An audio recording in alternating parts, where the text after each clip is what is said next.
When did this decision, was it released yesterday that this was it for you and you are riding off into the sunset coming up in about a week? Well, no, it'll be the 1st of September before I okay. leave. Well, we had here 1st of July, so it'll be in September.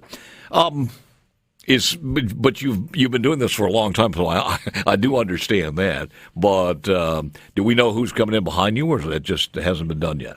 Yes, sir. It was announced last week that my Deputy Director Jay McDaniel, very good, who's been with me for 10 years, will be assuming my role, and he will do an extremely good job. Well, let's talk about what's current now before we look back a moment or two. But Alan, when you look at the numbers from the pandemic, everybody was worried about this, and we had to shut down some casinos. I mean, it was a terrible, terrible time. We have had, probably in the state of Mississippi, now that you think about this, some of the most trying times as far as that industry. When you look at hurricanes on the Gulf Coast, when you look at the flooding in Tunica and that area, it's a wonder that we've done as good as we're doing. It is, but it is a testament to the operators, to the men and women that work there and run it, and I think it's a testament to the regulatory staff for just providing assistance and always being available. But you're right, we have had the industry has had some significant challenges, but the one thing that is common and out of all of this is they come back stronger. Each time they come back stronger. And they're doing it now. We're seeing numbers that are unheard of. We had our April was $261 million. I don't believe we've ever had a $261 million month. We're 20% year to date, 20% over 2019. We don't even talk about 2020, but 2019 we were up over 18 by I think 3 to 5%.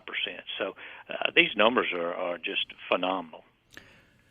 Is it surprising that they're also healthier than people may have expected a couple of years ago up in the river casinos? River casinos are doing well. The Tunica market's doing well. The Vicksburg market is doing well. It's just not surprising because they have strong leadership at all these properties. And, they got nice products. Well, that's the key for people who have never been to the Tunica operation. I mean, they're first class. They are really, really nice, and they've done a great job on those things. They haven't run down just because you have one or two have closed.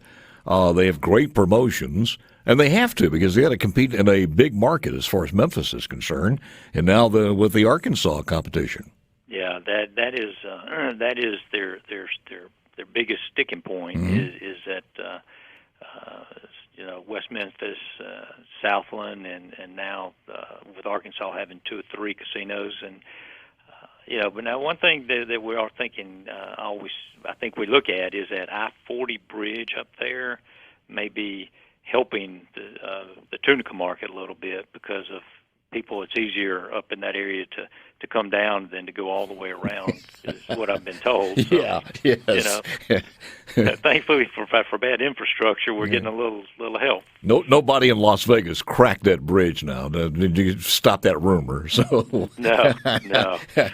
I do want to ask you this though: when you look at what this summer has in store for us, you think the gas prices are going to have any impact on what the revenue is going to be? Well, they haven't so far, and gas has gotten to be pretty good, pretty high price. The good thing, our river region is really a locals market, and they just market very well. Down on the coast, you've got a couple of properties that have a really good. They do a lot of air traffic, and I would imagine in Tunica you've got 1, maybe 2 that do some air traffic. So, I don't think that's going to be the big deal. The thing I think what we need to look at is we'll see all this unemployment money once people stop getting and they go back to work. I think that you may see an effect on some of the properties there.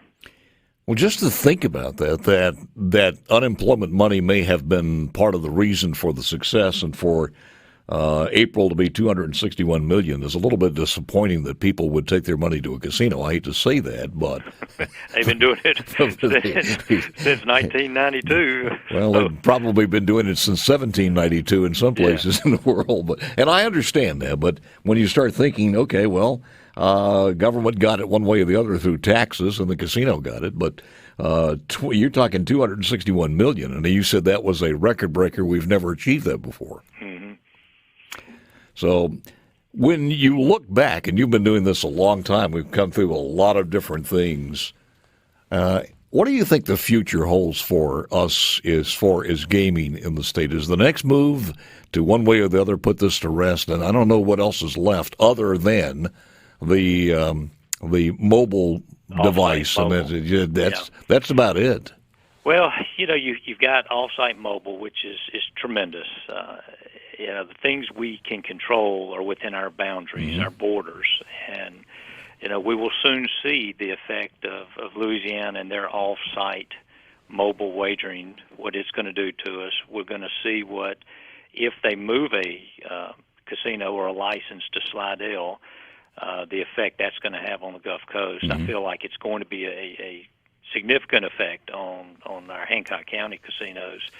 And then if you have something in Alabama, they've talked about it. They had some bills in the legislature. They did not get passed this time, but that doesn't mean that they can't come back and pass it. And I think when you start seeing what's going on around us, the potential to impact us is there. But at the same time, when you've established the following that these properties have, and you can go anywhere in the United States, but you're not going to go anywhere and find nicer properties. Yeah. You can find bigger ones.